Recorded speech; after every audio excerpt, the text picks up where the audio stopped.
Aš atsimenu, vienam pasaulio čempionate visą Turkijos rinktinę norėjo mane ten pagauti, susprogdinti ir visą kitą per vieną čempionatą Saulių. Rusai, dagestaniečiai ten irgi sakė, mes tave nušausim. Ir prašau šiek tiek, pagarbos, čiut pagarbos ir mūsų atžvilgių.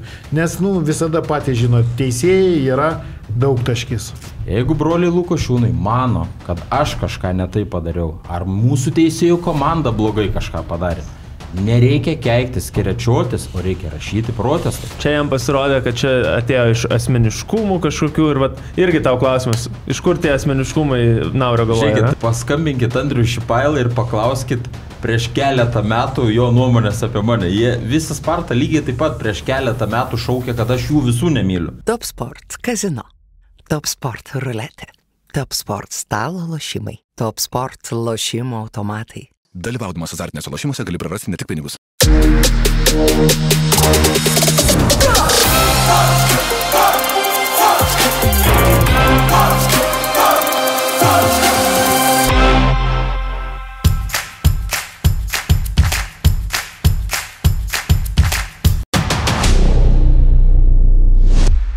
Sveiki sugrįžę į UTMA podcastą, sugrįžtame po savaitės pertraukos. Praėjusiame epizode mes apkalbėjom įvykusį UTMA Rising turnyrą. Ten aš kalbėjau su broliais Lukošiūnais ir kaip tyčia jie užsiminė apie vieną iš mūsų pašnekovų šiandienos. Tai yra Robertas Šiuška. Kalbėjo ir apie kitą Saulius Šeškevičių, 2 teisėjai, kurie būna ringe per UTMA renginius. UTMA Rising antrame renginyje būtent jie 2 ir teisėjavo ir ten mes labai daug įvairių replikų išgirdome teisėjų į teisėjų pusę.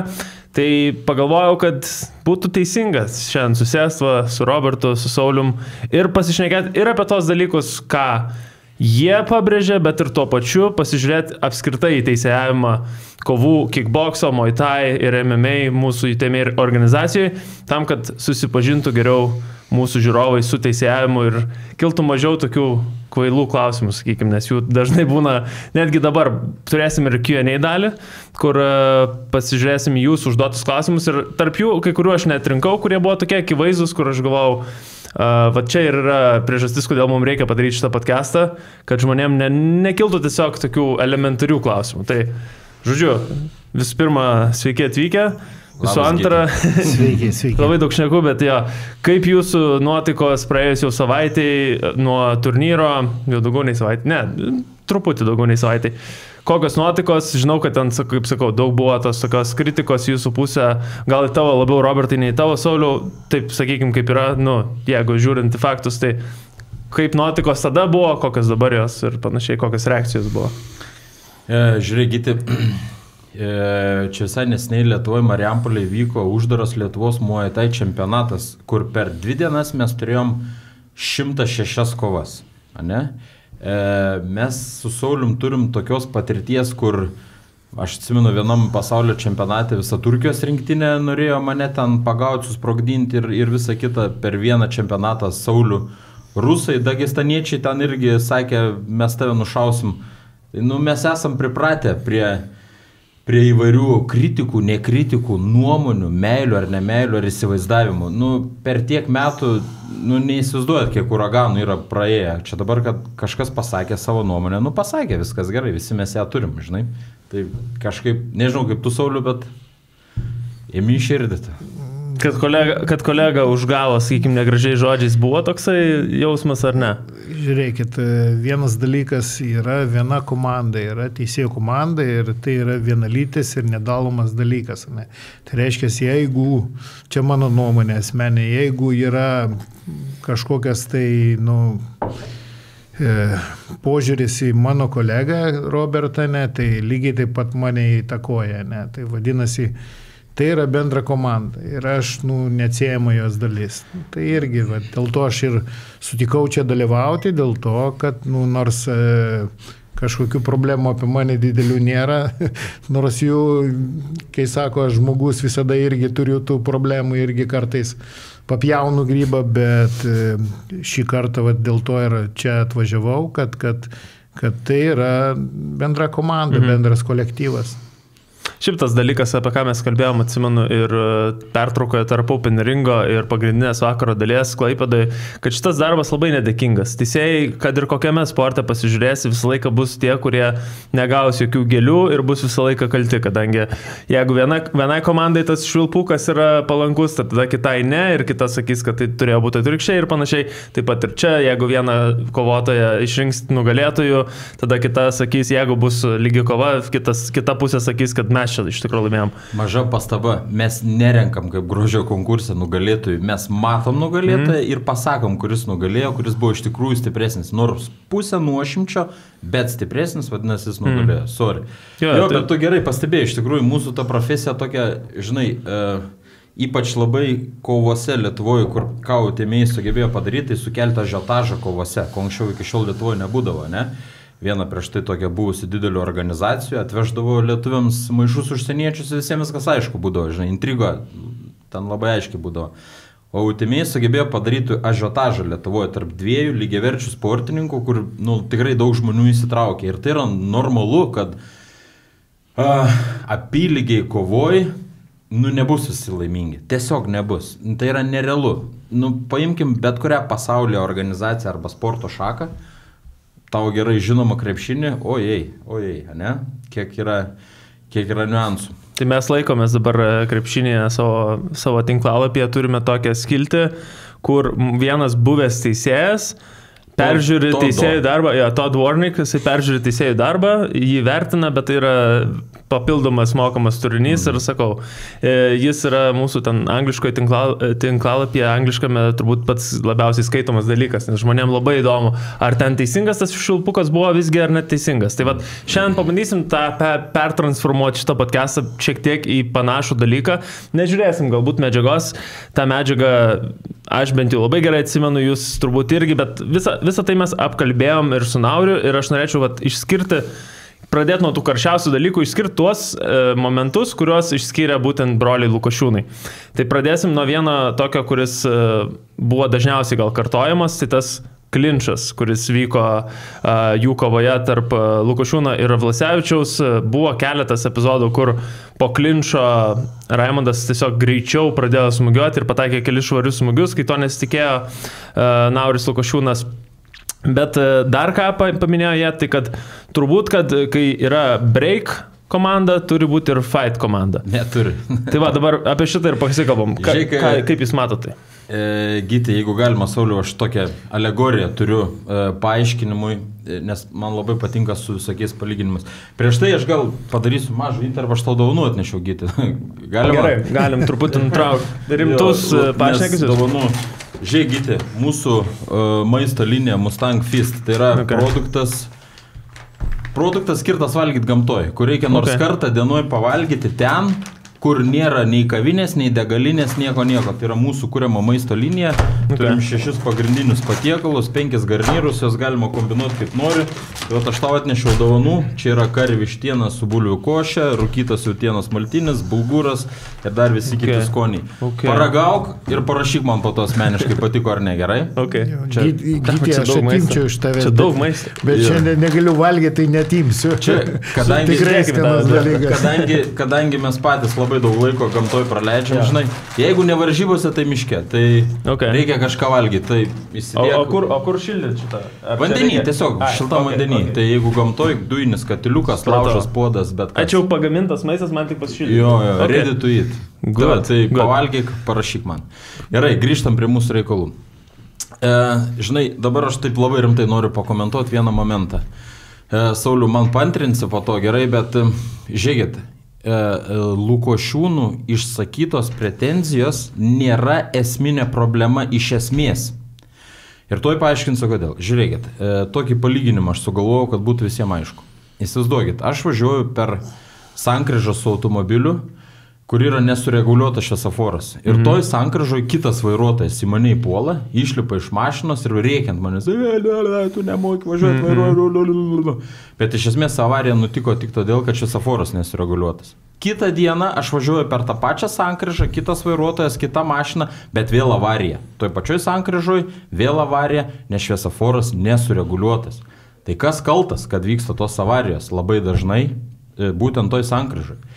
Tai šiuo atveju ta sankryža yra UTMI ir organizacija, tie kiti vairuotojai, tai yra sportininkai, treneriai arba teisėjai, tai yra dalyviai, o šviesoforas nesureguliuotas, tai yra reglamento nebuvimas. Mes dabar neturim taisyklių, kurios reguliuotų tokias situacijas. Kas dabar gaunas? Lietuvoje yra prasidėjusi sniego gniūžtės efektas. Prieš keletą turnyrų kažkas buvo kažką nepatenkintas, paėmė ir numetė vieną frazę, ai, teisėjai blogai dirba. Ne? Kitą turnyrą kažkas pagalvojo, kad jo gal iš tikrųjų dirba blogai, davai ir aš kažką, žinai, ir gaunasi, kad dabar rutuliuojasi vis didesnė sniego gniūžtė, kurią reikia stabdyti, nes jeigu mes jos nesustabdysim, bus nebeįmanoma apskritai vykdyti sporto. Ne tik UTMI, bet apskritai. Žiūrėkit, visai neseniai UTMI su Viktoru mes daug kalbėjom, aš jam pasakiau, sakau, žiūrėk, Viktorai, reikia įvesti protestų galimybę. Tai reiškia, kad sportininkas, kuris mano, kad jo atžvilgiu buvo priimtas netinkamas sprendimas, jis gali rašyti protestą, tą protestą priima organizacija, duoda kompetitingai komisijai peržiūrėti ir tada galima pakeisti sprendimą. Taip yra visose organizacijose ir kitose sporto šakose. Tau labai gerai žinomam krepšinėje protestų galimybės yra, kur yra peržiūrimi teisėjų darbai. Kas dar yra? Čia dabar yra, vadinkim, kamuolys vienoje ranko pusėje, tai sportininko protestai. Mūsų pusėje, ko nėra, tai nėra reguliavimo, kaip galima reikšti savo pretenzijas.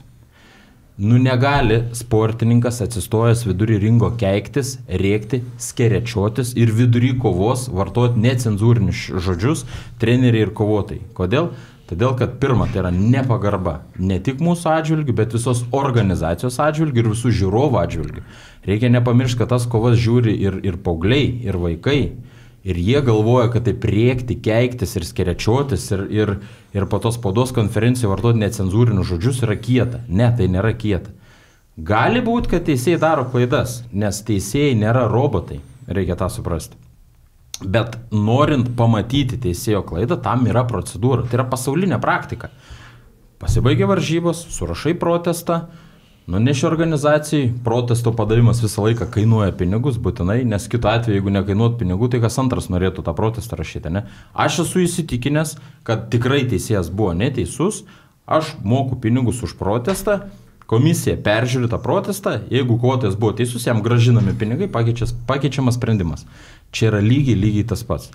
Jeigu broliai Lukošiūnai mano, kad aš kažką netai padariau, ar mūsų teisėjų komanda blogai kažką padarė, nereikia keiktis, skerečiotis, o reikia rašyti protestą. Jo labiau, kad UTMI organizacijų yra tokia galimybė. Tai dabar mano siūlymas koks yra? Sureguliuoti šviesoforą iš esmės, nes rėkti, klykti ir cypti neprideda naudos niekam, nei organizacijai, nei kovos menam.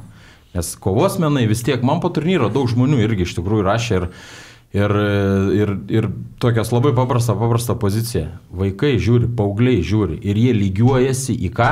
Į tą, kas garsiausiai reikia. Ar tikrai tai yra būdas spręsti konfliktus? Ar tikrai tai yra būdas, toks būdas uždaryti kažkokius klausimus arba bandyti ieškoti priežasčių, kodėl aš pralaimėjau? Tikrai buvo labai paprastas pavyzdys. UTMI Rising pirmam turnyre, kur vyko nesusipratimas kur Alkūnė pataikė iš apsisukimo. Federovičius kovojo prieš naujoką, ne? Taip. Rings komandai kilo natūraliai klausimai. Jie labai paprastai paėmė kitą dieną, paskambino, paprastai paprašė jų vadybininkas, ar gali paaiškinti taisyklės, kodėl taip nutiko, Mes jiems papunkčių išaiškinom, jie viską sako, ačiū, klausimų nebeturim. Paprastai, žmogiškai, elementariai. Jeigu aš jiems būčiau paaiškinęs ir jie vis tiek būtų nesutikę, jie gali rašyti protestą. Viskas yra labai paprasta. Aš dar supraskit vieną dalyką, kad aš Tailande, Olimpinį stadione mokinausi teisėjų profesionalų kovas ir ten Olimpinį stadioną teisėjas tokią frazę pasakė, sako, žiūrėkit, aš nepavydžiu kovos menų teisėjams, kas ringė dirba.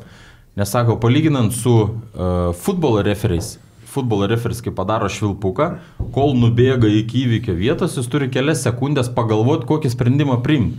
Sako, mes tokios prabangos neturim. Mes iš karto, čia ir dabar, per sekundės dalį reikia priimti sprendimus. Jeigu kažkur kažką teisėjai padaro klaidą, tai yra normalu, kitaip nebūna, žmonės nėra robotai, bet tam reikia turėti procedūras. Tai va, tai aš šitą visą Lukošiūnų išpūstą burbulą labiau vertinu, ne kad Lukošiūnai yra problema, jie nėra problema, jie žmonės pasakė savo nuomonę taip, kaip mokėjo, taip, kaip sugebėjo. Problema yra nesureguliuotas šviesoforas.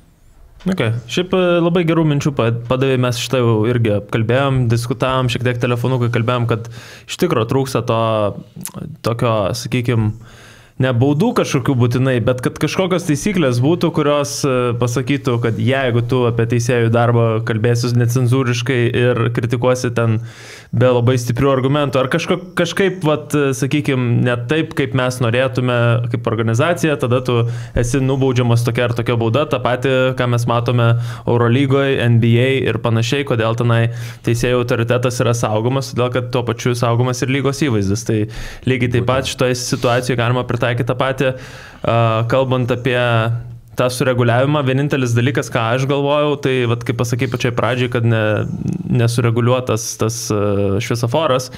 Ir čia aš nežinau, ar turėjau menį ir taisyklės ir panašiai, bet mano klausimas tada, kodėl, kai atvažiuoja šitie užsieniečiai teisėjai ir ten yra sanctioned by, ten visos tos organizacijos, kurios sankcionuoja tas kovas, ar jie atsiveža savo sistemą kartu su atvažiavimu ne tik fiziniai asmenys, bet to pačiu ir visa sistema? Ir ar mes turim tokią sistemą Lietuvoje tada teisėjavimo ir viso kito? Ar čia yra tu labiau bendriau turėjo meni, kad labiau vat, apie kaip procesus rašyti ir kaip, ką gali, ko negali pasakyti kovotojai? Žiūrėk, kiekviena lyga, kiekviena organizacija yra savo sprendimų šeimininkė, ane? Yra bendra pasaulinė praktika, yra teisėjai, kurie atsiveža savo žinias ir savo patirtį, bet visur yra maži niuansai, kurie skiriasi. Glory teisėjai šiek tiek turi vienokių niuansų. Kitas teisėjas Jens Vilke, kur sėdi, jis yra mūsų su Saulium labai geras draugas, mes su juo kartu teisėjaujam nuo 82 metų. Bet jis irgi turi savitą požiūrį tam tikrą ir yra mažų niuansų.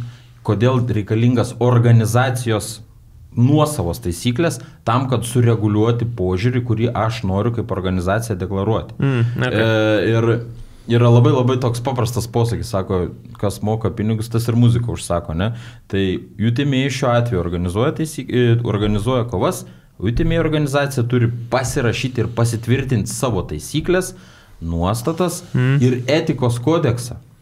Nes jeigu mes kalbam, aišku, gal jie nenori UTME etikos kodekso, gal jie nori kaip šitas imtynės amerikietiškas daryti, kur kėdės skraido, viskas okei. Tai ta gal skraido kėdės tada be mūsų, žinai. Esmė yra tokia, kad vėl, kaip mes kalbėjom apie tą reguliavimą, ne ką sakyti, bet gal greičiausiai kaip sakyti, žinai. Okay. Man regis, kad turėtų būti tam tikras etikos kodeksas. Visgi mes randamės ne kieme, ne rajone, kur aiškiname santykius berniukai tarpusavį. Tai yra organizacija, tai yra sportas ir mes privalom turėti taisyklės. Kitu atveju tai nebe sportas lieka. Tai lieka amerikietiškų imtynių modelis, kur tada kiekvienas priima sprendimą, nori jame dalyvauti ar nenori. Tai kaip čia sakėt, labai gera kokybė šitų visų Fairtex produkcijos, ar ne? Nes dabar žiūriu UTME shop, atsidariau būtent puslapį, žiūriu pirštinės su įvairiais dizainais, šortai, apsaugos, įvairūs priedai, viskas Fairtexo.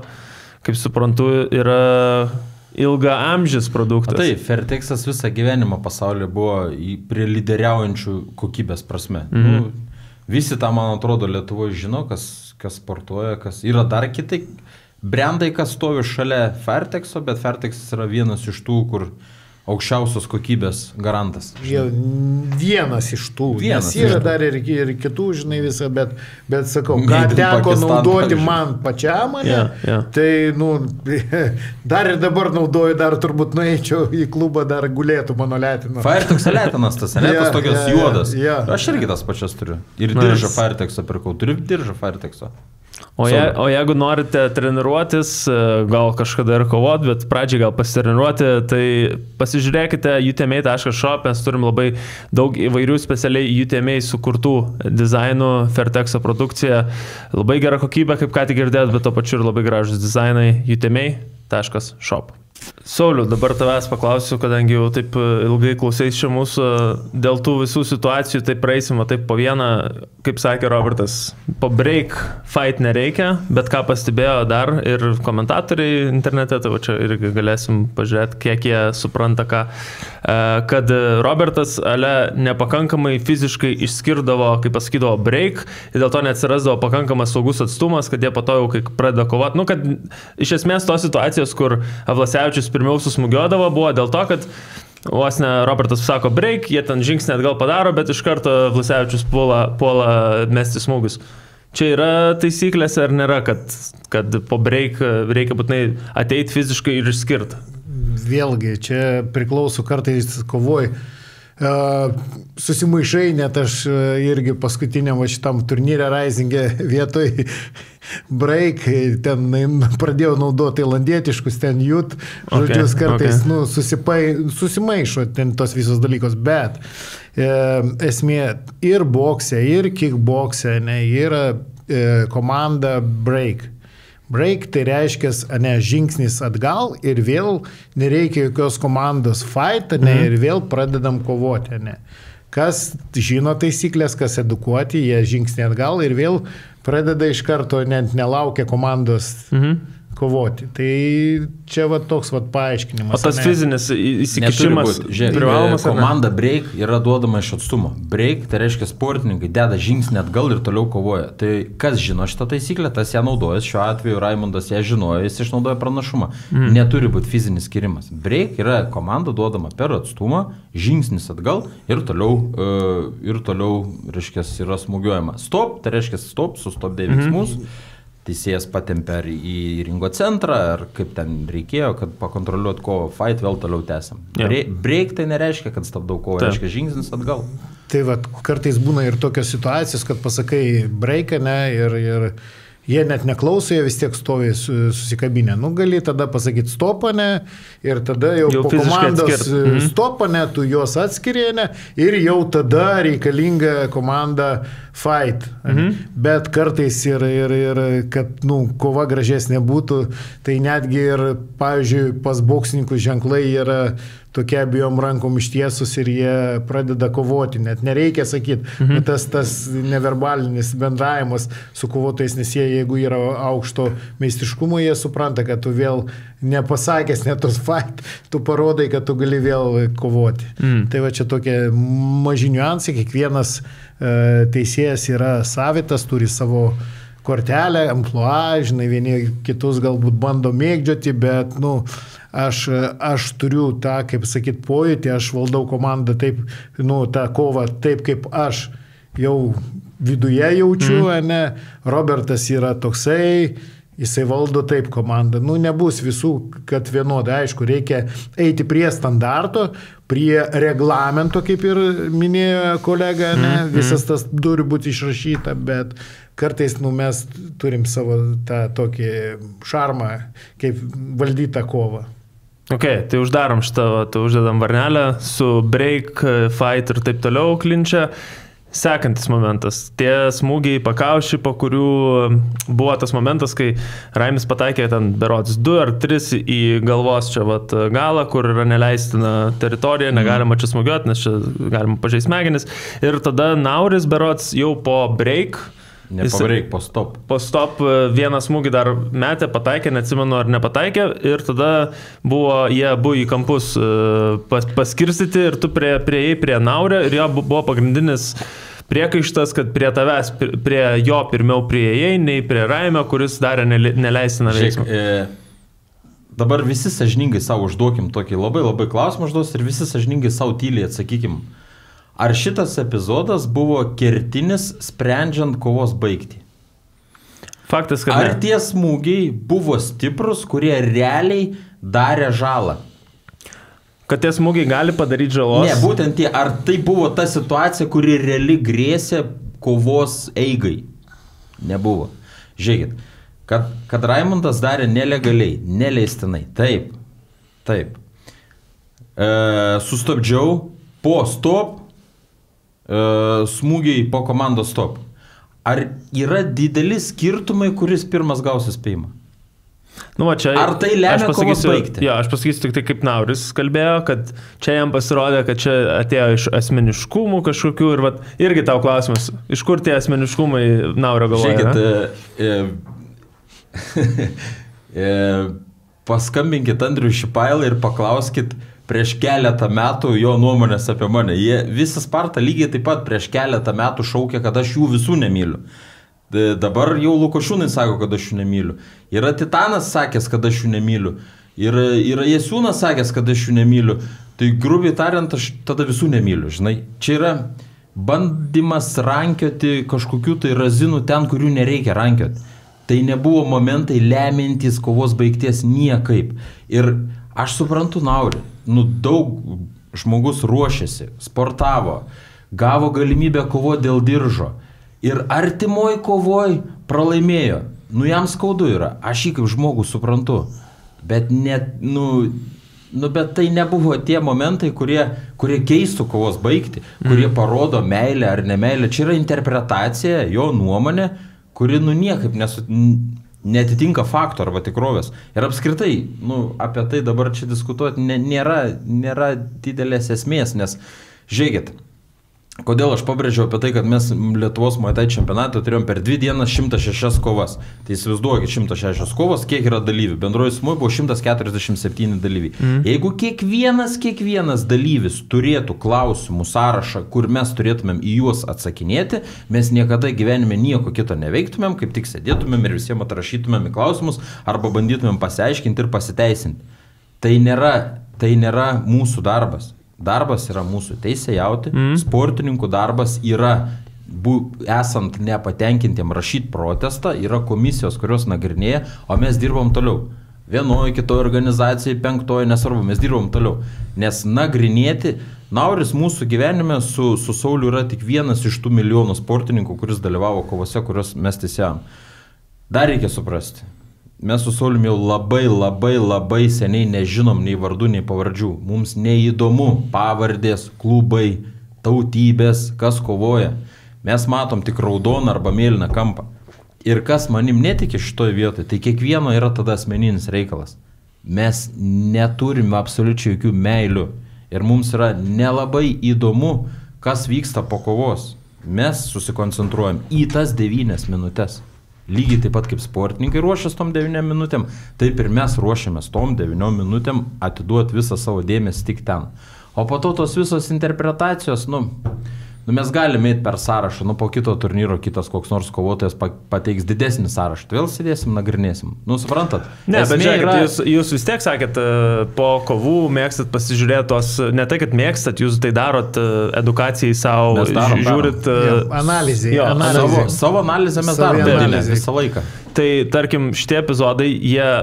Kadangi, sakau, sukelia rezonansą, aš čia tik tai pridedu, ką Nauris sakė ten apie asmeniškumą, žinai.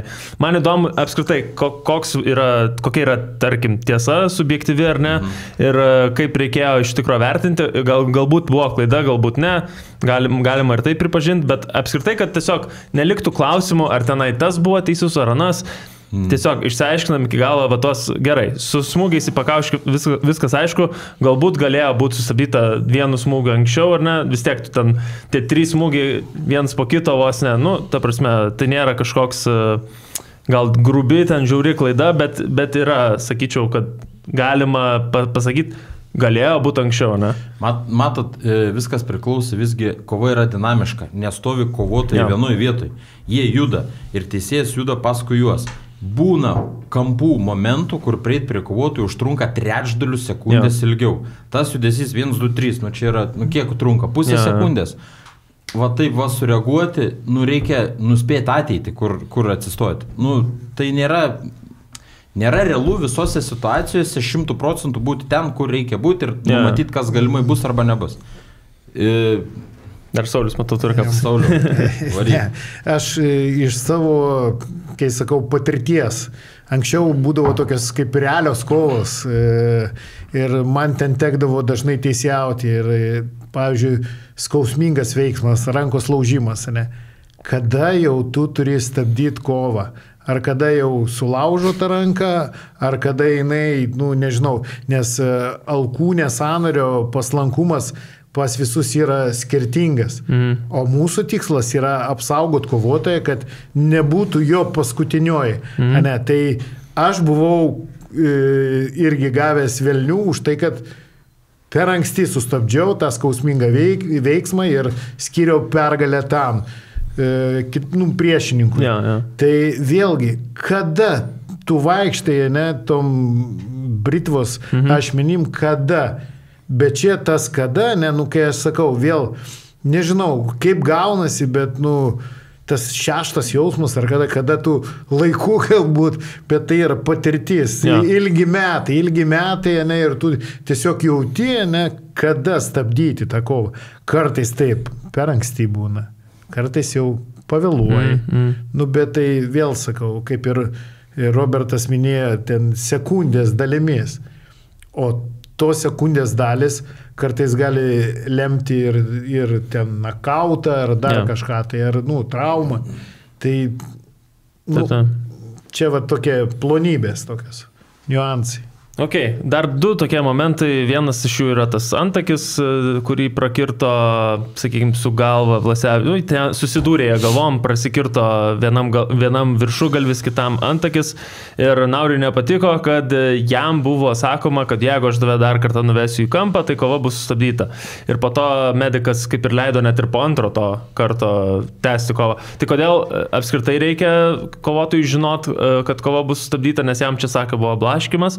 O antras dalykas, kodėl, kad ir po antro karto jisai, kai buvo nuvestas į kampą, medikas apžiūrėjo, vis tiek kova tęsiasi. Ar čia buvo tada tiesiog medikas perkalbėjo, ar kokia buvo visa šita mąstymo logika? Apskritai pirmiausia, tai žiūrėkit.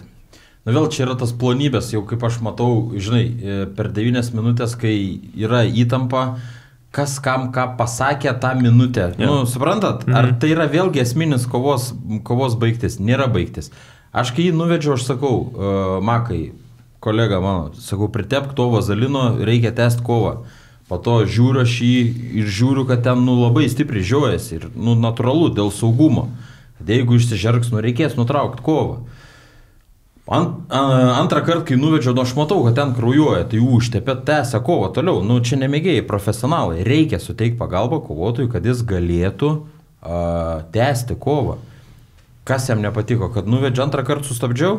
Ne, kad sakei, kad jeigu antrą kartą nuvesiu, tai sustabdysiu, nes tada jis sako, aš pradėjau labai saugoti antakį, pradėjau mąstyti nebe tos dalykus, apie ką reikėjo galvoti ir panašiai. Suprantat, kad čia yra dalykai tokie, jeigu taip pasakė, taip kitaip būčiau pasakęs, jeigu taip padarė, kitaip nedaryčiau. Čia nėra tie kertiniai momentai, čia žinai kaip yra, visi kalti tik ne aš. Irgi pavyzdys toksai, man atrodo, Karosas su Didika, man atrodo, kovoja. Ir ten pirmam raundė, ten gerai buvo prasikirst. Tai esmė tokia, tiek, kiek mano išprusimas leidžia, ir tie vadinkim, Tailandė kovotojai, kai kovoja, prakirtimas, jeigu jisai nesudaro sveikatai didelių problemų, ten kaip pavyzdys, jeigu akis ir kraujas neužbėga nakės ir jisai viską galim matyti, tai tepam vazelinų, toliau leidžiam kovoti, nes tai yra profesionalios kovos, tai yra pinigai, jie gauna už tai ir čia dabar kaip mėgėjose biški prakirtimas, akies voko ir viskas, tu stabdai kovą ir nuimi, tai ne, čia leidi, žinai, gali ten ir kelis kartus, ringo teisėjas gali kelis kartus davesti prie daktaro, nes daktaras, šiaip medikas sprendžia, ar tai yra kažkoks sveikatos pasiekmė, gali įtakoti ar traumą ir viskas. Šiaip ringo teisėjas, jis negali pats nutraukti tos kovos. Dėl traumos kovą gali nutraukti tik daktaras. Ten ringo teisėjas gali duoti patarimą daktarui, bet iš esmės paskutinis žodis yra daktaro. Taip, kaip buvo kovojus su naujokas su Federovičium, tai ten kovą nutraukė daktaras dėl akies. Okay. Ten būtent nutraukė daktaras, nes sako, jam akis nebeatsidaro, aš negaliu leisti kovoti. Tai čia yra lygiai tas pats. Daktaras priima sprendimus. Bet jeigu yra visgi tikslas, kad ir profai kovoja, nesvarbu už kokius honorarus, tikslas visgi yra pirmiausia sportininko sveikata, teisėjų akise. Tai mes nežiūrim, aš matau prakirtimą, aš reaguoju, vedu pas daktarą. Daktaras tepa, Gali kova tęstis? Gali. Fight. Negali? Negali. Einam gydom. Nu paprasta, viskas yra labai paprasta. Norint rasti, prie ko prisikabinti, visą laiką gali rasti ir prie stulpo, žinai kaip yra, paprastai. Tai ir prie daktaro gali prisikabinti. Prie daktaro irgi. Maslabojevo pavyzdys, ne, prakirtimas kojas, ne, titulinė kova. Tai. Nu, ir kas tenai, kaulas, lūžis, matėsi, ne. Ja. Nu, tai nežinau, čia kiekvienas, aš sakau, žiūrėkit, nekvestionuoju gydytojų kompetencijos. Jeigu tada buvo gydytojas ir nusprendė, kad stabdom kovą, tai jis ir nusprendė. Viskas. Galbūt mano požiūriu galima buvo ten su vazelinu užtepti ir toliau kovoti visą tą, bet yra žmonės turintys kompetenciją ir kvalifikaciją, žino traumų žalą ir pasiekmes ir dėl to jie ir turi priimti sprendimus. Ja. O aš galiu ir 10 kartų vesti tą kovotoją į kampą. Teisingai, aš lygiai taip pat galvoju, viskas skamba normaliai. O ta pagalba suteikiama, tai dėl kovotojo, kad jam, žinai, neprasvertų labiau, arba jis galėtų tęsti kovą toliau. Daugiau, kad tas vazelinas jis specialus ten pas mus šioks toks, kad stabdo kraujavimą. Okay. Tai va, gerai, paskutinis tas epizodas jau po to bus apie labiau kaip kovos vertinimą, bet paskutinis epizodas tai buvo tas knockdownas trečiam raunde, kuris realiai, taip užtvirtino, sakykime, kovą Raimondui Avlasevičiui, kadangi po knockdowno žinom, kad dažniausiai būna 10-8 raundas, jeigu daugiau knockdownų gali būti ir dar didesnis skirtumas, bet esmė visa yra tai, kad Nauris sako, kad to knockdowno apskritai ten nebuvo ir jo nereikėjo skaičiuoti, nes jis labiau paslydo ar buvo nebalansė ir pataikė keliu jam į petį kažkiek į smakrą, bet jis atsistojo iš karto, parodė, koks jisai nesužeistas, bet buvo skaičiuojamas jam knockdownas. Tai va šitą situaciją gal atsimenat, ten turėjo būti tas knockdownas ar neturėjo? Žiūrėkit, nėra tokių taisyklių, kad po smūgio sportininkas atsistojo, jeigu parodo, kad jam nieko nenutiko, teisėjas atšaukė knockdowną. Nėra taip. Žiūrėkit, nuo smūgio sportininkas nukrito, aš stovėjau arti, mačiau ir šiandien tarp kitko persižiūrėjau šitą epizodą prieš čia atvažiuodamas dar kartą. Labai aiškiai matosi smūgis keliu, nuo kurio nukrito sportininkas ir tą sekundę ar pusantros sekundės akis paplaukė. Aš privalau skaičiuoti knockdowną tokioje situacijoje, nes jūs supraskite dar vieną dalyką. Teisėjas kovos metu negalvoja apie vieną sportininką. Teisėjas kovos metu galvoja apie 2 sportininkus. Iš karto apie raudoną ir apie mėlyną. Ir mano bet kokie priimti sprendimai, jie turi būti tokie, kad tiktų abiem pusėm. Jūs dabar įsivaizduokite, jeigu toj vietoj, kur realiai buvo knockdownas, o ten aš dabar esu įsitikinęs, kad buvo nesužeidė, taip nesužeidė, bet nėra taisyklėse tokių dalykų, kad šiek tiek sužeidė, tai neskaičiuojama. O kodėl kartais, kai būna tas toks skirtimas, dėl to, kad jis ant vienos kojos, tarkim, buvo, pataikė jam, ir kartais būna, kad vis tiek, sako, slip teisėjas, ne? Yra momentai, kur prarado balansą ir kur nukrito nuo smūgio. Dabar aš tokių labai aiškių neduosiu pavyzdžių, nes čia reikia, bet čia šiaip gal toks ribinis epizodas, ta prasme, jis toksai ir ten, ta prasme, jo, jis gal labiau net, kaip sakai, knockdowną neša, negu į slipą, bet... Akis yra sielos veidrodis. Kai žmogus gauna knockdowną, Sauliau, ką mes darom? Kur žiūrim? Akis. Kovotojo akis. Ir tą sekundę jo akis paplaukė.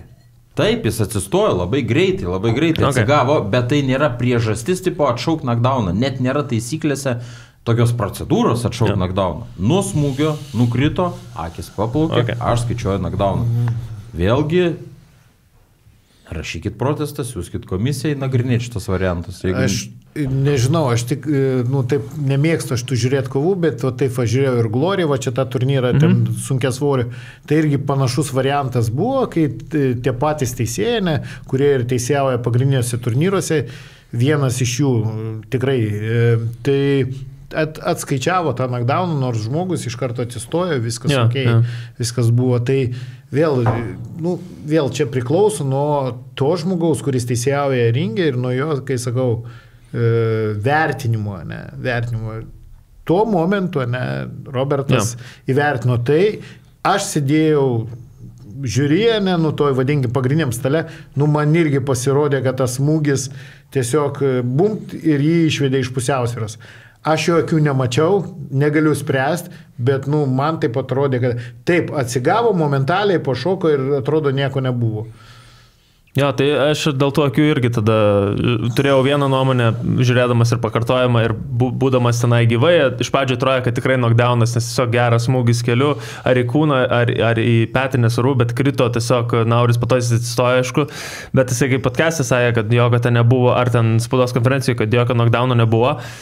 Aišku, jis pats tai nežino, ar jo akis buvo paplaukusios ar ne, ten sekundai, kad ir, kaip sakykime, tu kur pastebėjai, ne, tai žinot, tokie faktoriai susideda vis tiek. Kai aš esu piktas, aš, suprantat, aš dar kartą sakau, aš suprantu Naurį, daug ruošiasi, kovom, gavo galimybę, kovojo dėl diržo ir supyko, kad pralaimėjo. Tai piktas žmogus, daug turi emocijų ir ten, čia visi tie klausimai, aš juos labiau matau iš emocinės pusės, o ne iš techninės pusės. Aš suprantu, kodėl mes apie juos dabar kalbam, kad edukuot visuomenę, kad daugiau žmonės suprastų, ką mes matom.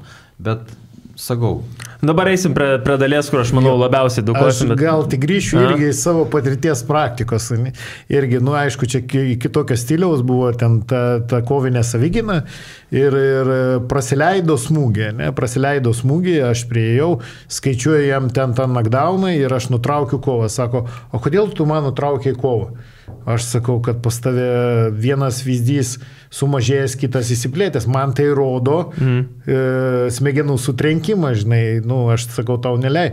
Ne, pas mane sako visą laiką, tai būna akis, vyzdžiai, žinai, tai man tai nieko to nepasako, suprantat, tai vėl kovotojas yra sukilęs labai didelis adrenalinas, jis gali, pats tikrai nejausti, aš pats gavęs per realias kovas irgi iš savo patirties kalbų nuo boksininko gerą blyną ir jausmas toksai, kad aplinkui tamsa, tylu ramu, kažkas šnipžda, šneka, bet tai buvo milisekundžių dalis, kad aš atsistoju ir vėl galėjau tęsti kovoti šitą kovą, bet tai buvo. Tai vėlgi, sakau, daug variantų.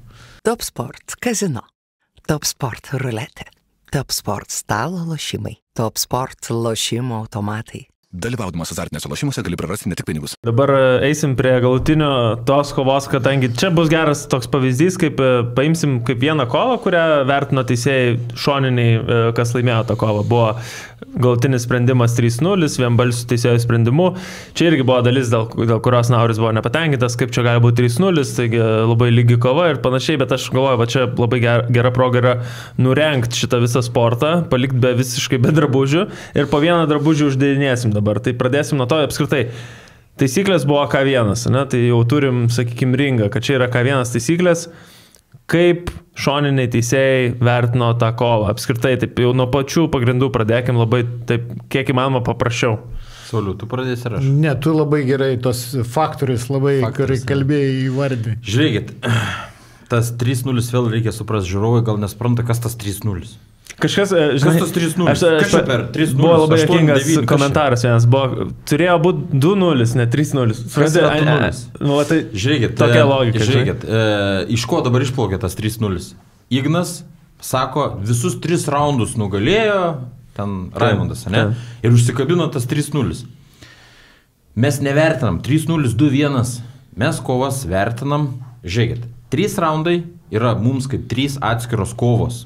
Raundo nugalėtojas visą laiką gauna 10 taškų, raundo pralaimėtojas gauna 9 taškus, 8, 7 arba mažiau. 9 taškai, jeigu tiesiog taškais pralaimė raundą, 8 taškai, jeigu knockdowną gavo kovotojas, jeigu 2 knockdownai, tai 7, 10 ir panašiai. Ir tada yra sumuojama 3 raundų suma. Tai teisybės dėliai ta kova teisėjų užrašuose buvo. Raimondas turėjo 30 taškų, o Nauris turėjo 26 taškus. Dėl to, kad 2 raundai po 9 ir 1 knockdownas, tada 8.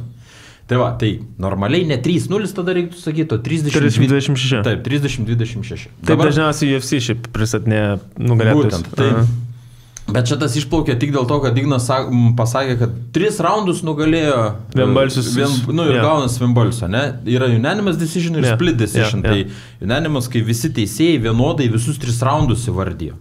Dar kartais girdim 3-0, 2-1, tai reiškia, kad ten 3 teisėjai visi atidavė raudonam, arba 2-1 reiškia, kad 2 teisėjai atidavė raudonam, o 1 mėlynam. Tai čia šita situacija vadinama split decision. Kai galutiniai teisėjai užrašai, ten, tarkim, vienas teisėjas matė raudoną pergalę, kiti 2 teisėjai matė mėlyną pergalę. Čia split. Tai tada yra split decision, kuris kartais dar yra įvardyjama kaip 2-1. Bet tai čia yra metaforos, tai nėra sportinis rezultatas. Tai rezultatai yra visgi tas 30 ir mažiau. Taip. Dabar kaip mes vertinam, kas nugalėjo raundą? Yra labai pukai, paprastai skaičiuojami tikslus ir stiprus smūgiai, pataikyti smūgiai.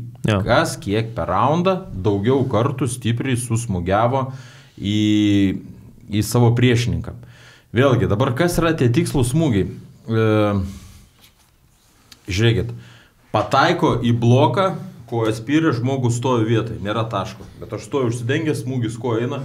Ir tas smūgis man per blokus aš praradau balansą. Tai yra taškas, tai yra skaičiuojamas kaip taškas, kaip tikslus smūgis. Tai va, ir mes turim kriterijus, eilę kriterijų, kuriais besivadovaudami mes nusprendžiam raundą nugalėti. Tai pirmas kriterijus yra smūgių kiekis. Ir dabar aš iškart pastabdau, žinai, kad iškart užduosiu tokį klausimą, gal kur auditorija tas užduotų tiesiai po šito pirmo kriterijus. Tai kaip jūs galite tada žinoti, kiek kas pataikė, jeigu nėra, tarkim, kažkokios gyvos statistikos, nei šoniniai teisėjai, nebent jeigu jinai yra, pavyzdžiui, kaip UFC, tie teisėjai jos nemato, jie vis tiek vertina iš akies. Kaip galima objektyviai vertinti, kas daugiau pataikė tų significant ar effective strikes, tų akcentuotų smūgių? Kaip jūs vertinat? Nes čia yra toks Ateikit pas mūsų teisėjų seminarą, išmokinsim. Žiūrėk, paprastai tai yra stebėsena. Reikia stebėti. Tas smūgių skaičiavimas yra keletas skirtingų technikų. Skaičiuoji ten raudonas, mėlynas, aš asmeniškai skaičiuoju skirtumą. Man taip yra lengviau. Pavyzdžiui, stebiu raudoną mėlyną. Raudonas pataikė, užlenkiau pirštą. Raudonas pataikė, užlenkiau pirštą. Mėlynas pataikė, atlenkiu pirštą. Supranti? Aš skaičiuoju skirtumą, man taip yra lengviau. Bet tu ir sėdėdamas šone, tu tą ir darai su pirštais realiai? Jo. Okay. Su pirštais, mentaliai kiti skaičiuoja. Plus dar yra kovos, kur yra labai aiškus bendras paveikslas kovos. Ir matosi ten jau ir be skaičiavimo. Tik įtemptai reikia skaičiuoti kiekvieną smūgelį. Tai aš pabaigsiu tos kriterijus, kad būtų aišku, ne? Galim ir taip. Aš tiesiog noriu kai kur klausimą užduoti, nes žinai kaip yra. Taisyklės yra taisyklės ir dėl to, kad jos tokios yra, mes jų ir laikomės. Bet kartais reikia paklausti, o kodėl jos tokios yra. Labai gerai. Tai aš dėl to ir iš karto anksčiau laiko paklausiu. Tik tai, Sauliau, tu turi kažkokį skaičiavimo metodą. Pavyzdžiui, aš kai žiūriu UFC kovą ir vertinu, aš taip pasidarau 2 rankas ir taip vaikštau, kur matau, tas dabar laimi, ne, pavyzdžiui, aš taip darau. Kaip tu, pavyzdžiui? Anksčiau buvo tokie paspaudė raudonas mėlynas, bet, pavyzdžiui, pas mus tailandiečiai už tai tave išpirdolintų, už tai, kad tu šitus... Realiai skaičiuoji. Realiai skaičiuoji tos taškiukus, žinai. Boxer, man regis, gal kai tos organizacijos turi, bet profas aš nesu matęs, olimpiniam boxe, man atrodo. Niekas tų counterių nenaudoja, nes jeigu juos naudoja, tai nuskaitos nelabai ką supranti. Kvalifikacija, nerašyta, bet šiaip realiai tai didžioji dalis mano irgi lygiai taip pat, kai Robertas, aš turiu 5 pirštus, ir aš juos lankstau, ten kaip pavyzdys raudonas, mėlynas kampas, aišku, nerodau nieko, žinai, viskas tas ir aš po staliuku, ten atlenkinėjau arba užlenkinėjau tos pirščiukus. Arba mintys, kaip nori. Mintys yra sudėtingiau, nes tai yra, jau fiziškai tu atlenkiai, užlenkiai. Tada tu ir matai tą, kuris galbūt to vienu smūgio, toje apylygiai kovoj, pas tai lieka pirščiukas atlenktas, to raudono ar mėlyno kampo. Tai automatiškai tu jau ir tada, tai irgi galbūt yra tai subjektyvų, žinai. Taip, vis tiek čia bus subjektyvų. Vėl tie niuansai dar yra, vėl tu sėdi vienam kampe, kitam kampe vėl, tu nematai iš priekio, kas, čia vėl prasideda tie niuansai. Stovi mane nugarą kovotoje ir ten smūgiuoja, tas pataikė 2 smūgius, bet aš jų nematau. Dėl to turim 3 šoninius teisėjus iš skirtingų kampų. Jo, ir šiaip realiai, jeigu, kai kalbėjo apie reglamentą, netgi jeigu protestai, tai pasaulyje pas mus yra taip, 3 kameros pastatytos, ir iš visų kampų, jeigu paduoda protestai ir visi stebė, ir žiūri, ir skaičiuoja, žinai. Žiūrėkit, aš tik, kad būtų aišku žiūrovui, aš norėčiau tos kriterijus išvardinti, nes jie yra labai svarbus. Išvardyju tuos kriterijus ir tada juos pasikomentuojam, okei? Tai pirmas kriterijus, ką mes žiūrim, tai smūgių kiekį. Kas daugiau kartų pataikė, bet tik stiprus smūgis skaičiuojas. Ten toks kliukšt neskaičiuoja. Antras, jeigu šitoje vietoje yra lygų, žiūrim smūgio jėgą, kuris stipriau smūgiuoja. Antras yra smūgio jėga vertinama. Trečias yra, tai smūgio efektas. Kieno smūgis padaro daugiau žalos. Matosi, kieno koja raudonesnė, pilvas pramuštas ir panašiai. Ketvirtas kriterijus tai yra aktyvumas. Ketvirtas kriterijus - aktyvumas, kuris yra aktyvesnis, kuris spaudžia savo priešininką, kuris eina į priekį. Penktas kriterijus yra technika, kieno smūgiavimo technika bendroji prasme yra geresnė ar gražesnė, kaip čia vertinti. Ir šeštas kriterijus tai yra, kas mažiau klaidų padarė, kas mažiau įspėjimų gavo kovos metu. Bet jie eina visi paeiliui. Tai visgi pirmiausia... Žodžiu, jeigu pirmam levelį viskas lygu, tada eini į antrą, bet jeigu pirmam jau levelį viskas aišku, tada jau į antrą nebereikia. Taip. Tai viskas už to aišku. Vienas dalykas, irgi pasižiūrėjau ir jūsų, kadangi šitie kriterijai, kuriuos išvardinai, taip kaip tu išvardinai, 6, yra kaip jūs esat apsirašę, kaip aš suprantu. Pavyzdžiui, aš ėjau į IFMA puslapį, kuris yra cituojamas jūsų Lietuvos Muay Thai federacijos puslapyje. Ir čia, pavyzdžiui, scoring system yra tik 4 dalykai išskirti. Pirmas, effective strikes, kaip pagrindinis. Tai ir į jį įeina viskas pirmi 3 tavo, žinai. Kur tu čia žiūrėjai dar kartą? Mūsų puslapį cituojama? Jo, jūsų šito Lietuvos Muay Thai. Kaip yra puslapis jūsų? muaythai.lt. Tiesiog muaythai.lt. Va čia, kur aš ėjau į teisėjavimą, ir čia yra IFMA taisyklės, taip angliškai. Ir aš čia ėjau, va čia ir buvo tas, kad... Čia IFMA, senos taisyklės. Senos, okei.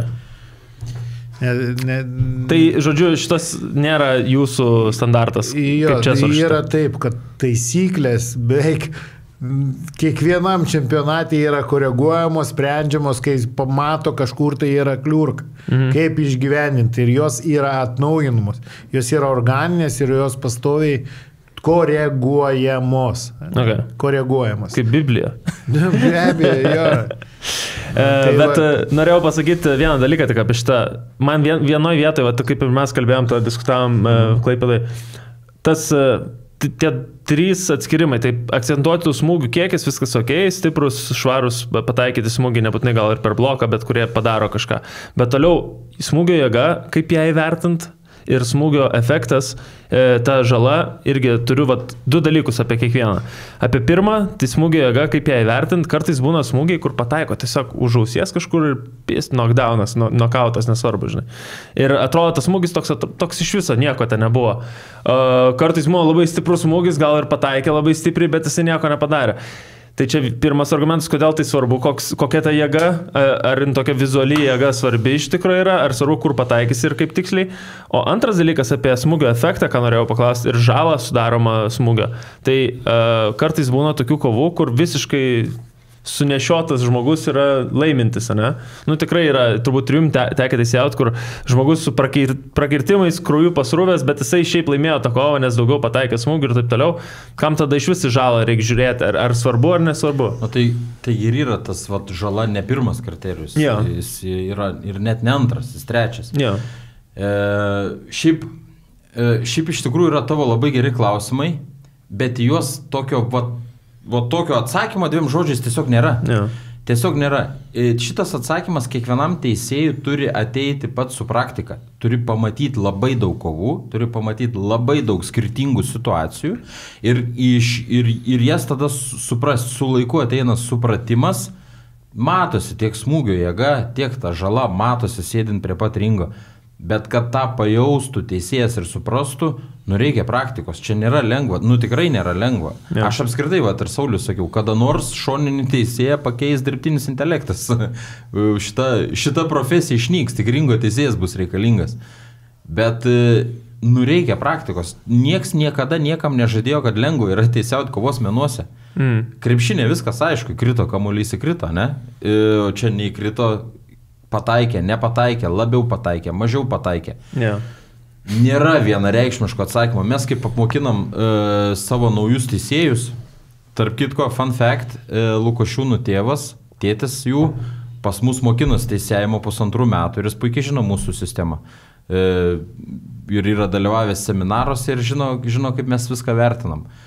Tai nauji teisėjai susirenka pas mus, mes įsijungiam krūvą sudėtingų kovų ir jas žiūrim ir peržiūrim, teisėjaujam, stabdom po kas 5 sekundės, smūgį vertinam, ar čia dabar jau jis skaičiuoja šitas smūgis ar nesiskaičiuoja, čia buvo stiprus ar nestiprus. Praktikos reikia labai daug praktikos, tiesiog jos reikia. Turi ką, Sauliu, pridėti šitą temą apie smūgio jėgos įvertinimus ar panašiai? Tai vėl, kur pataiko, vėl yra, jeigu iš fiziologinės pusės žiūrėta, jeigu pataikysi tiksliai barzdą ir įkris, nereikia didelio smūgio. Taip. Jo, tai apie galingumą tai reiškia irgi kažkur tai smilkinį pataikysi, vėl žmogus praranda tenai deguonė, viską ten atsijungia, viskas, visi tie dalykai. Vėl čia ne vien smūgio jėgoje, bet ir tikslume yra tas dalykas.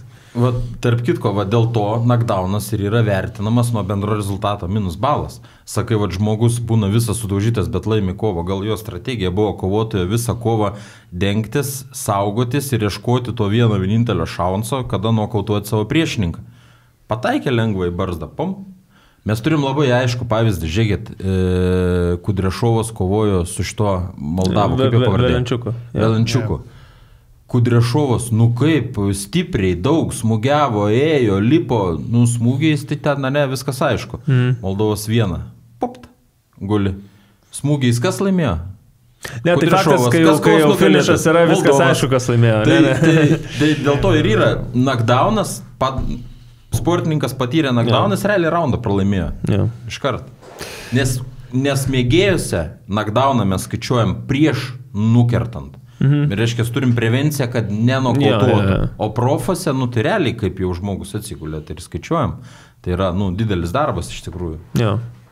Ok, tai kaip ir viskas aišku, dėl agresyvumo tada irgi ten to spaudimo, agresyvumo, suprantu, pas jūs yra tai 4 kriterijus. Kitas dalykas, ką ten kažkas man irgi dabar neatsimenu, kas tiksliai, bet iškart renginėje sakė, kad betgi kickboxe yra, kad pirmas yra effective ar tie akcentuoti smūgiai, antras jau kriterijus yra spaudimas.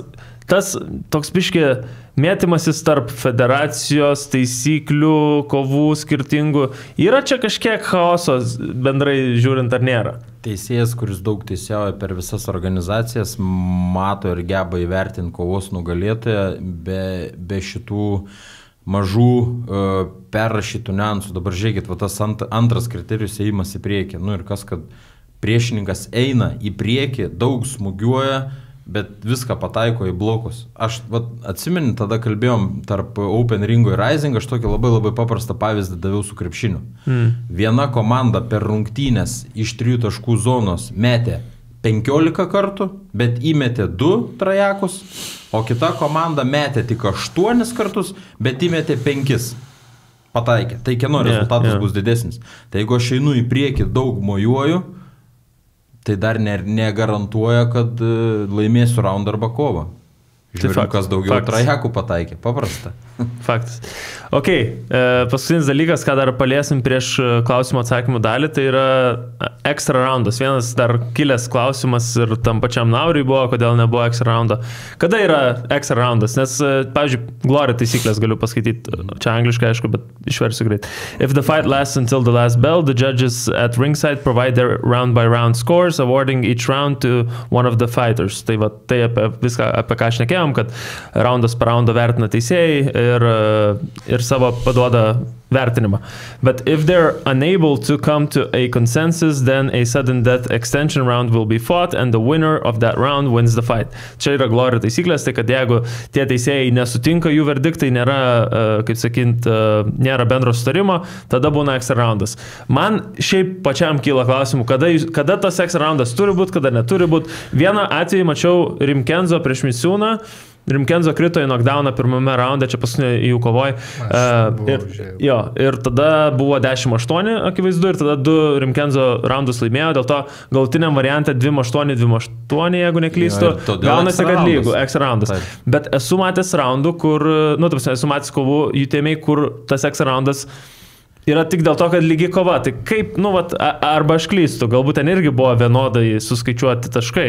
Tai ar čia turi visiškai taškus atsiremti, ar turi būti, kad maždaug, blemba, labai lygiai sukovojo, dar nėra aišku, kad tas tikrai laimėjo, dėl to mes duosime extra roundą. Negali tai būti, jeigu labai lygiai sukovojo ir mums viskas neaišku, tai teisėjai bijo prisimti atsakomybę už sprendimą ir duoda extra raundą, arba skelbia lygiasis. Lygių iš vis nesuprantu, kaip galima skelbti lygiasis. Kovos menuose mes turim tiek daug kriterijų, pagal ką galima išrinkti nugalėtoją, tai lygių iš vis negali būti. Aš lygiasis tik suprantu, kad teisėjai, čia kils triukšmo, duodam lygiasis ir viskas, saugus variantas tada, žinai. Extra raundas, kai lygų 28-28, arba dar gali būti extra raundas, kai 3 šoniniai teisėjai susiuntė rezultatus, kurie yra visiškai mišrainė. Ne tik bendroji sumoji, bet ir raundais einant per raundą. Visi skirtingi. Skirtingi. Gaunasi, žinai, 9 raundai gaunas ir visi 9 va tokia mišrainė, visiškai neaiški. Ir tada kas gaunas? Virteisėjas, jeigu yra šita 2-1, normaliai praktika yra, kad virteisėjas gali keisti sprendimą savo akimis, nes supervisoris vis laik sėdi žmogus turintis daugiausiai patirties. Bet supervisoris nenori prisimti atsakomybės, nes kova tikrai buvo įtempta, o teisėjų užrašuose yra mišrainė, tada yra duodamas extra raundas. Ne? Tai 2 atvejai, kai yra užrašai neaiškus teisėjų ir kai yra lygus rezultatas. Apie lygiasis nekalbu šis. Viskas aišku. Okay. Tai gerai, važiavam prie klausimų atsakymų, jau beveik valandą šnekamės. Tai, vienas iš tų klausimų irgi apie tą pačią temą iš Raimondo Krilavičius. Jis klausia, kaip vertinat Krilavičius Dirkstys kovą, kadangi ten ne jūs teisėjavote, ir ar turėjo tenai būti extra roundas, jis klausia. Teisybės dėliai, žiūrėkit. Žiūrėjau tą kovą, bet tikrai neatsimenu. Dabar Sauliau. Sakau, mes buvo atimtas taškas iš Raimondo už ką jis ten buvo atimtas. Biškai priminkit, aš sunku labai komentuoti, aš neatsimenu. Buvo atimtas taškas už kažkokį nešvarų veiksmą. Jis ten 3 raunde imtynių veiksmų pradėjo taikyti, tai buvo atimtas taškas. Dar pečių smūgiavo į Žiūrėk, Sauliau, tu buvai arenai, primink, jeigu aš teisus, ten buvo pirmas raundas apylygus, toks, bet toks, kur antras raundas aiškiai Dirkščio ir 3 raundą warningą gavo Krilavičius, teisingai? Taip, atimta tašką. Žinok, tikrai neprisimenu, žinai, nes galutinį sprendimą turiu savo. Sunku tokius komentuoti, nes aš kaip ir paminėjau, mes su Saulium vien Lietuvos čempionate žiūrėjom 106 kovas. Aš tikrai nebeatsimenu niuansų, kaip ten buvo, bet jeigu warningas, minus taškas, tai bendroji sumoje nebuvo lygų, tai ir nebuvo ekstra raundo. Žodžiu, jeigu nėra teisėjų šitose scorecarduose lygus rezultatas, reiškia nebus ekstra raundo. Toks yra atsakymas į visus ekstra raundo klausimus. Yra ir kitose federacijos, kur ir 2 ir 3 ekstra raundai. Nežinau, nors tai galbūt reglamentai neparašyta. Reikia kada atidirbti. Aš tai už ekstra raundus, jeigu kažkas neaišku, ten jeigu sakau, yra lygo ir net po ekstra raundo būtų neaišku, aš nieko prieš tą dar vieną ekstra raundą pasimėgau kovą. Kuris iš jūsų dviejų labiau verslininkas, kaip galvoja Sauliau? Ar tu, ar... Aišku, kad Robertas. Robertas, jisai man čia dovanų iškart pridovanojo savo Mustango produkcijos, tai Robertai, ar turi kur laikyti savo inventorių visą, savo daiktus? Dabar turiu, kol gamyba dar neišsiplėtė iki didelių apsukų, bet jo, matau, kad reikės pasieškoti. O žinai, ieškoti toli nereikia, nes turime Nordspace šito podcast'o rėmėja ir taip pat UTMA rėmėja. Nordspace yra paslauga didžiausiose Lietuvos miestuose Vilniuje, Kaune, Klaipėdoje, kur tu gali išsinuomoti nuo 40 iki 100 kvadratų tokį verslo boksą. Tas verslo boksas, ten gali būti tavo ofisas, Ten gali būti tavo tiesiog laikomi, sandėliuojami dalykai, tarkim, produkcija, kurią čia man padovanojai, tuo pačiu viskas yra labai labai išmanu, nereikia jokių senovinių raktų, visokių kišulių, kur ten turi nuo skirtingų atsidarinėti ir panašiai, viskas yra per appsą, gali atsidaryti duris, gali vartus atidaryti, ten tą pakelti šlagbaumą, ar šviesą jungti, ar signalizaciją uždėti, jeigu reikia ir panašiai. Tai kaip tau skamba, kai jau plėsis verslas? Mano vienas draugas yra įsikūręs Nordspace dabar įmonė ir sakė, kas labai gerai, kad ten antram aukšte yra, kaip loftas, administracinės patalpos gali iškart įsirengti. Tai pirmam aukšte gali būti gamybinės, sandėliavimo patalpos ar ką tu ten darai ir toj pačioj vietoj. Aš apie Nordspace šiaip jau labai seniai sužinojau iš savo draugų. Kai jie dar tik statėsi, mano draugas jau sakė, kad ten kelsis, nuomosis. Jo, ir kas aišku patogiausia, tai kad tu gali nuomotis trumpesniam laikui negu, sakykime, tą standartinį variantą, kur nuomojasi iš kažkokios įmonės ar žmogaus. Tai pasižiūrėkit, nordspace.lt, daugiau informacijos ten. Dar vienas žmogus rašo, galbūt esat girdėję, toks Marius Misiūnas, Titanas Gym atstovas. Kažkur palauk, paliktai. Turiu jums klausimą, jisai gana rimtas šiaip klausimą, pažiūrėsim, kokią nepatogią gal padėtį pastatantį. Kodėl teisėjai prieš varžybas nesukvietė trenerių ir nepriminė taisyklių, nebūtų kilę neaiškumų? Toks yra pastebėjimas. Čia yra apie Rising 2, būtent kalba. Sauliau, aš tai turiu atsakymą iš karto. Tai ir sakyk, aš negaliu, nes per vieną podcastą Tai jau prisidirbai. Jau prisidirbau. Žiūrėkit, aš asmeniškai visus trenerius, kurie ateina į UTME organizaciją, asmeniškai pereina. Aš nueinu pas kiekvieną asmeniškai, papasakoju taisyklės ir paklausiu, ar turi klausimų. Ne tik trenerių, bet ir kovotojų, kurie ateina naujai.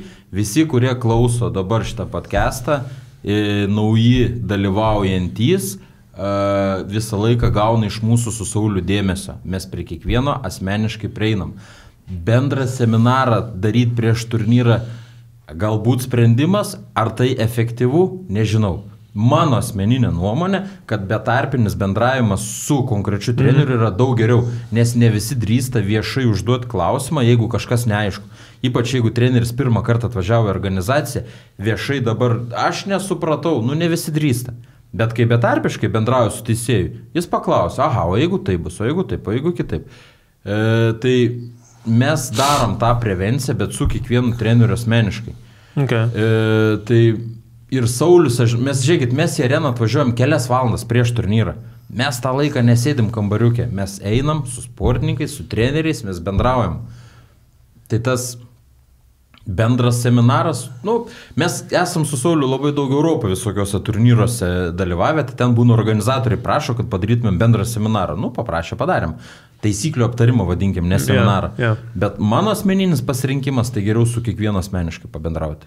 Sauliu, turi ką pridurti? Aš turiu ką, nes irgi Rising turnyre šitam vyko kova pagal MMA taisyklės, tai automatiškai aš pasikviečiau abudu trenerius, Igną Brysą ir Smirnovą ir ta prasme mes iki plonybių aptarėm visas taisyklės, kaip ten kas.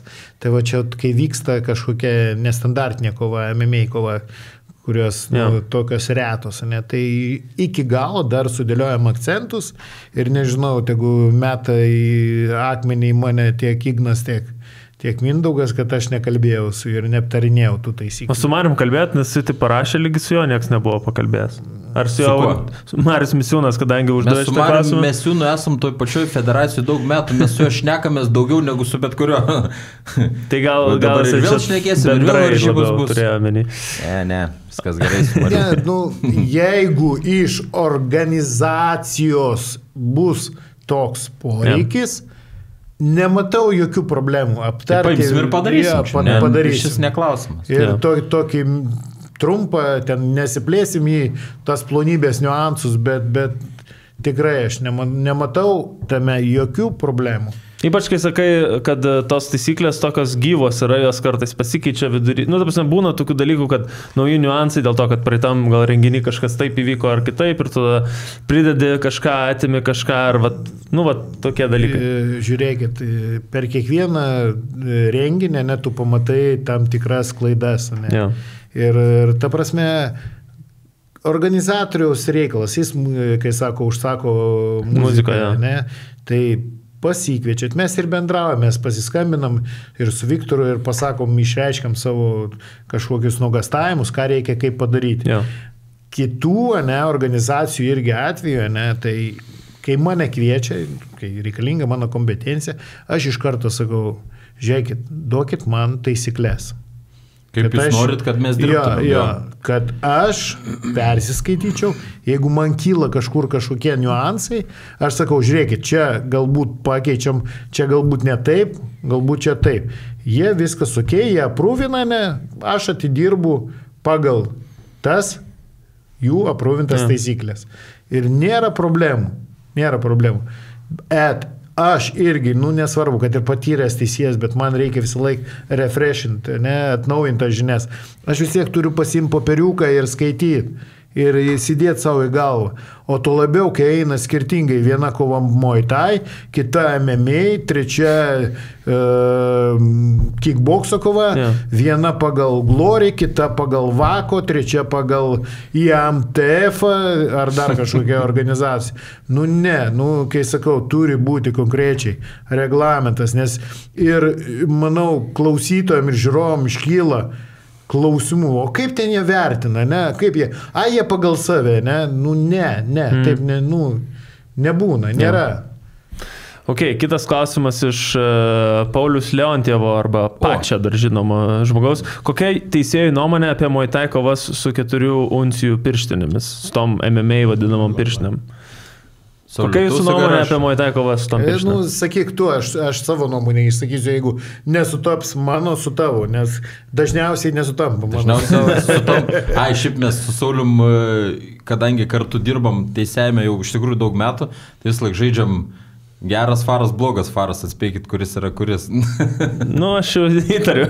Įtarė, ne? Turi įtarimą, ja. Turi įtarimą. Tai vėlgi grįžtam prie to, kas užsako muziką, kas moka pinigus, tas ir muziką užsako, ne? Bet mano asmeninė nuomonė, man asmeniškai, Muay Thai su bokso pirštinėm yra gražesnė kova, dėl to, kad lieka galimybės naudoti visą Muay Thai techniką, tiek linčą, tiek alkūnės, tiek kelienus. Dabar, kas pamatėm keletą pavyzdžių, keletą kovų buvo su MMA pirštinėm Muay Thai kovos, visi tik boksuojasi. Nebelieka Muay Thai grožio. Tai dėl įvairiapusiškumo, mano nuomonė, būtų gražesnė kova su bokso pirštinėm. O ir kovotojų sveikatai. Žinai, su MMA pirštinėm Muay Thai boksuotis 3 raundus yra reikalų. Ir tikrai gali būti ir prakirtimai, ir sudaužimai, ir visa kita. Bet vėlgi, jeigu honorarai atitinka šitas traumas, why not? Tai čia, Iš esmės, šita kova su MMA pirštinėm Muay Thai taisyklėm, tai yra MMA kova be greplingo rimtinių. Ir ringe. Būtent. Ir kas tik lieka MMA, yra galimybės daryti užgriebimus, takedownus, pervest kovą į parterį ir nebelieka to smūgiavimo. O čia nėra kaip atsitraukti nuo to smūgiavimo ir visą laiką tas pavojus eina. Aš sakau, čia iš tikrųjų yra labai subjektyvu. Čia nėra taisyklės, kad tik taip geriau arba kitaip geriau. Bet mano nuomonė, kaip Muay Thai fano, kaip aš labai mėgstu Muay Thai kovas, tai dingsta Muay Thai grožis. Nebėra prasmės ten lyst kažkur. Boksuojas ir tiek žinių. Sauliau, ką tu man? Pritari ar ne? Ne, aš turiu savo nuomonę. Va tai va, sakyk.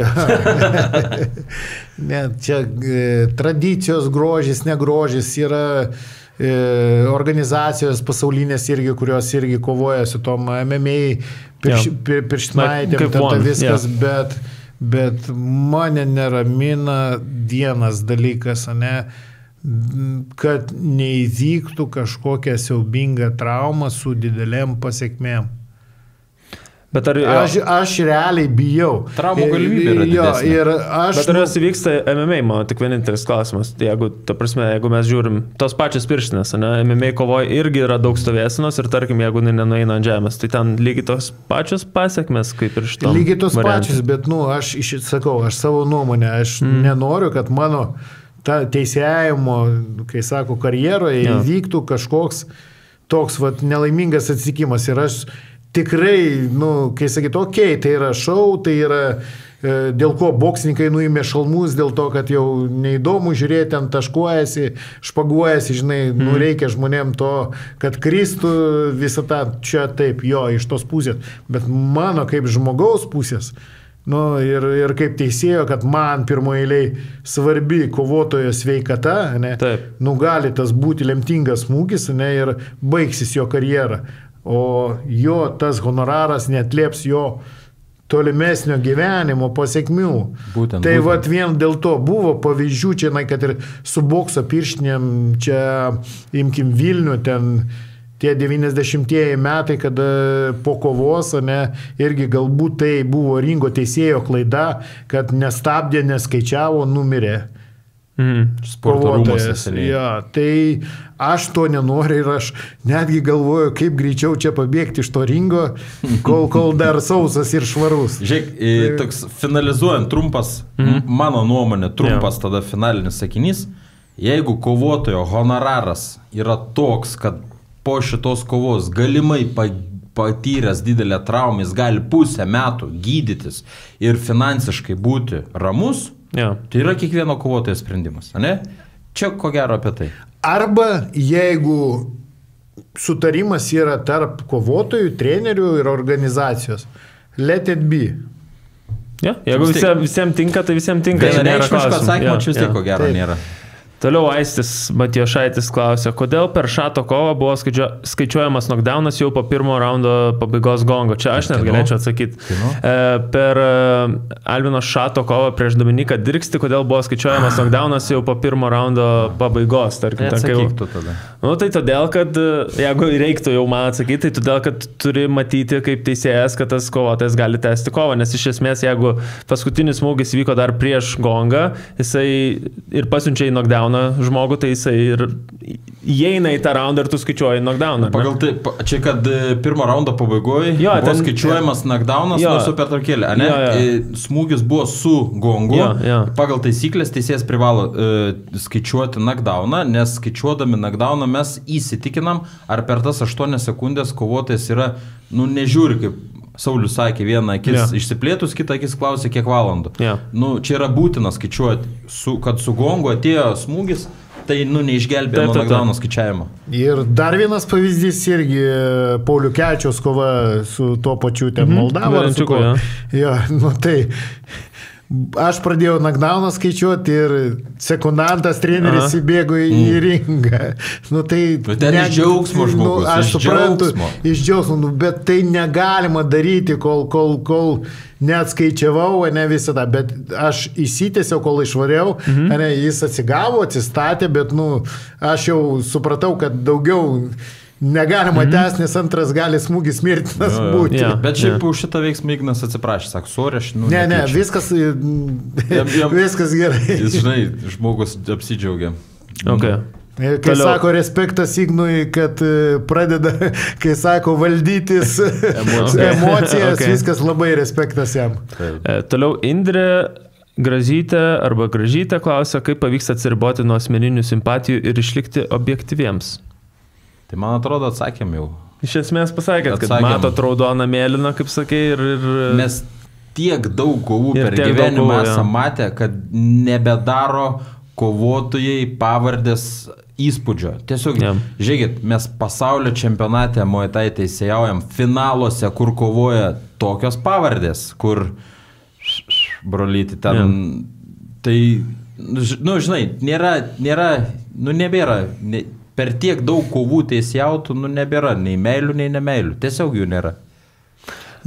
Simpatijos yra šiokios tokios, bet tik kur merginos kovoja, tos simpatijos. Tai va, aš normalus. Dar buvo porą klausimų, aš dabar galvoju, kad mes didžiąją dalį jau atsakėm bekalbėdami, bet, pavyzdžiui, vienas iš jų, kokia teisėjų nuomonė, kad dėl Dirkščio norų jie nebegali teisėjauti UTMA apart UTMA Rising, bet čia iš esmės apie tos norus kiekvieno ir komentarus mes kalbėjome. Neverta komentuoti. Čia ne Dirkščio norai, žodžiu, mes apie tai labai ilgai kalbėjome apie tą šviesoforą nesureguliuotą, kaip sakei, tai čia... Žiūrėkit, kad, pasakysiu aš savo nuomonę, ne Roberto, bet savo nuomonę. Aš už tai, kad būtų tie šoniniai teisėjai iš kitų šalių, nešališki, aš...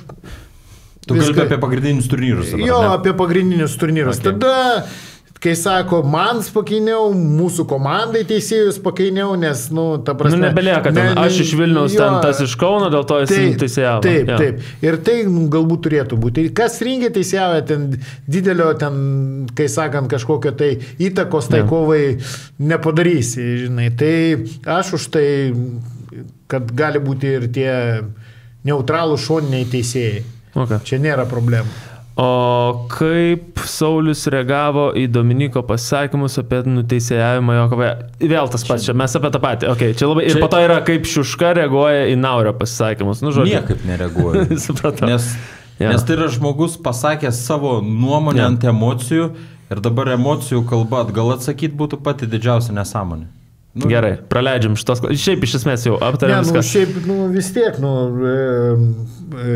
Dirkstys, kas jis ten, treštokininkas, viskas, kaip reaguosi, jisai daro savo, tą...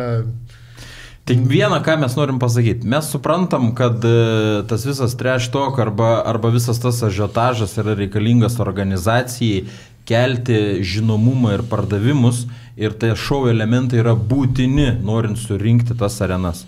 Bet hebra, nepainiokit teisėjų į šou. Mes nesam šou atstovai, mes esam sporto atstovai, mes norim užsiimti sportu, o ne pasišpilkavimu podcastuose su kovotojais. Tai mums nereikia to visiškai, mes to nenorim, nes pasaulyje yra labai daug kovotojų, kuriem teisėjavom ir su jais visais, suprantate, ne? Aš visiškai pilnai suprantu. Mes nenorim dalyvauti šou. Palikit mūsų sportiniai daly. Tik sportiniai daly.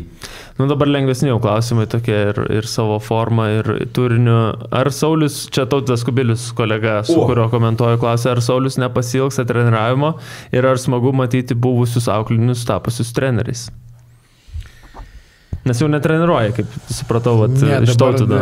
Biškiai apmažinau savo veiklas, nes grinai nespėjau, reikia kažkur prioritizuoti savo visą tą, bet... Kaip tenai per tą filmą Schwarzeneggerio. I'll be back. I'll be back. I'll be back, okei. O, kurie mieste bekinsi? Paslaptis. Telšiuose galiu sudarinti, nori? Nereikia, bet tikrai, kai sakau, aš dar sugrįšiu. Nesakau, kad greitai ir dar kažką pirmą reikia susidėlioti, sakau, savo gyvenimą, savo prioritetus, ir galbūt baigsiu teisėjauti ir tada eisiu treniruoti. Baigsiu teisėjauti. O tokiam, kuris neseniai įsilėjo iš tą Lietuvos kovinio sporto pasaulį, Tautvydas parašė, ar smagu matyti buvusius auklėtinius tapusius treneriais. Kokie yra tie auklėtiniai, kurie dabar yra treneriai? Pavyzdžiui, aš pavyzdžiui, nežinau. Kokių yra trenerių dabartinių, kurie buvo tavo auklėtiniai, Sauliu? Mitkus, ar ne? Ar čia jisai ne tavo? Ne, čia žiūrėkit, dabar visur, dabar nauja karta migruoja per klubus, į vieną nueina klubą, patinka, nepatinka, žinom, ir Dovydą Rimku, ir kitus pavyzdžius, kurie gali. Visiems kelias atviras migruoti, žinai, viską. Jurginas tavo auklėtinis. Jurginas, kaip galima skaityti auklėtinius, Nežinau, kas tam Fighters Factory klube treniruoja, tie ir yra jaunieji treneriai ir viskas. Ir kai sakau, aš dabar atitolau biškį nuo tos veiklos, mano tikslas buvo užvest ant kelio, suformuoti kolektyvą, o paskiau tegu patys pabando, pasižiūri, kaip malonu yra nudegti kartais pirštus, kaip reikia problemą spręsti ir kai sako, mokinamės per klaidas. Ir, kai sakau, pakilimus ir nuopuolimus. Tai va čia labai malonu žiūrėti, kaip tie jauni treneriai pradeda dirbti. Aišku, man vienas reikalavimas ir sakau, jeigu aš ateityje dar grįšiu ir turėsiu kažkokį klubelį, treneris be išsilavinimo nebus pas mane. Tikrai ne. Čia jau pas mane griežta nuostata. Yra dar vienas klausimas apie sugrįžimą, bet turbūt toks, kokio nesitikėtum, Sauliau. Man tas Sol klausė. Sauliau, kaip su tuo sugrįžimu į ringą paskutiniam šokiui, ne kaip teisėjas? Taigi, Aš galiu suderinti tą kovą, žinau, su kuo jis net kovoti norėjo, tai yra Lietuvoje pora jo amžiaus trenerių, su kuriais sako, eičiau kalcis. Darom, Viktorai, darom. Aš parinksiu priešininkus. Taip, darom. Žiūrėkit, buvau kovotojas, sportininkas, labai daug įvairių stilių prakovojau, bet ačiū Dievui, kad dar ne visas smegenys mane išmušė. Ne, man jau solidus amžius, tai aš jau geriau pasėdėsiu prie stalo, šachmatais ar šaškiam pažaisiu. Su tavo bendramžiu. Ne, ačiū, aš pasakiau. Man ne visas dar protingas ląsteles išmušė. Ačiū. Manau, kad geras atsakymas šitą. Pasamprotavimą, paskutinis klausimas. Ponska klausė, labai random, ką darot su kiekvieno turnyro maikiam, nes skirtingi logotipai, tai turbūt daug prisikaupė tokių maikų. Toks labai paprastas klausimas. Anksčiau dar kaime prengdavom visus dabar. Dabar jau... Nu, jų ten ne tik iš Lietuvos, jų ten yra, nu, labai daug. Bet neturi tipo kolekcijos ten, nėra tikslo, ne? Nu, ta prasme atskiros pintos reikėtų. Yeah. Ne, bet čia visai nebloga mintis po paskutinio turnyro. Į šitą Vintedą, sakė, pardavinėti. Vintedą uždėdam autografą, kokį, jeigu kas nori, ir pinigai, ne, aš tai pinigus tikrai geriem tikslam, ne, ten ar socialiniam poreikiam reikalingiam, ten vaikam, žmonėm, ar į Ukrainą parama, ar dar kažką. Aš tikrai sutikčiau, kas susiimtų, tai pasiruošęs, kiek pas mane yra tų maikių su parašu. Ir jeigu parsiduoda, visi pinigai skiriami būtent paramai gerais tiklais. O, žiūrėkit, čia gali būti idėja jutimėjai šopui. Panaudotas maikės? Ar kaip? Panaudotas maikės, taip. Panaudotas maikės. Nu ir pinigai skirti už maikės nupirktas kažkai paramai, ne? Jeigu nenori pasilikti savo, jo. Jeigu nenori pasilikti. Ne, pinigai, turime ne maikę, bet pinigai. Ai, nu tai. Pinigus ten pardavėm Sauliaus maikę už brangiai. Už kokį 100 eurų. Tuos 100 eurų skiriam kažkam. Bet turi būti neplauta. Turi dar, kad tikrai ta, nemeluojam čia. Tikrai ta. Ne, nu, tai čia tokia spontaniška idėja, aišku, topinė, bet nu, aš sutinku, jeigu tai būtų parduoti ir paramas surinktas maikės, tai reikės fūrą kviesti, kad surinktų. Tai, kad jau pusė jau utilizuota. Ok, nu ką. Ačiū, kad atvažiavot, ačiū, kas klausėte, tikiuosi, kad šiek tiek aiškiau pasidarė, kaip tos kovos vertinamos ir visą laiką galima bus sugrįžti į šitą podcastą po kiekvieno tokio kontroversiškesnio epizodo. Sauliau, dar noriu pridėti. Aš dar paskutinį žodį, jeigu galima. Šiaip sėdėjau, tylėjau, Robertas šiandien kalbėjo visą tą. Noriu pasakyti tokį dalyką, kad teisėjas, o ne teisėjavimas yra žiauriai sudėtinga veikla ir jūs galvojat, kad aš ten juokiuosi ringe ar dar kažką, aš pergyvenu, žiauriai pergyvenu už kiekvieną. Nesvarbu, ar tai būtų ten Sparta, ar One Bloodas, ar dar kažkas, nu tikrai, nu, turiu ir savo, aišku, favoritų ir dar kažką ir kartais gailiuosi, kad nelaimėjo, bet, nu, aš esu šiai dienai teisėjas. Ir kai Robertas sakė, nu, matau raudoną ir mėlyną kampą ir prašau šiek tiek, nu, pagarbos, nu, čiut pagarbos ir mūsų atžvilgių. Nes, nu, visada patys žino, teisėjai yra daug taškis. Taip, pasižiūrėkite ir visą kitą mūsų kūrimą turinį, paspauskit subscribe, like šitam video, pakomentuokit, ką galvojat ir pasimatysim kitame epizode. Iki.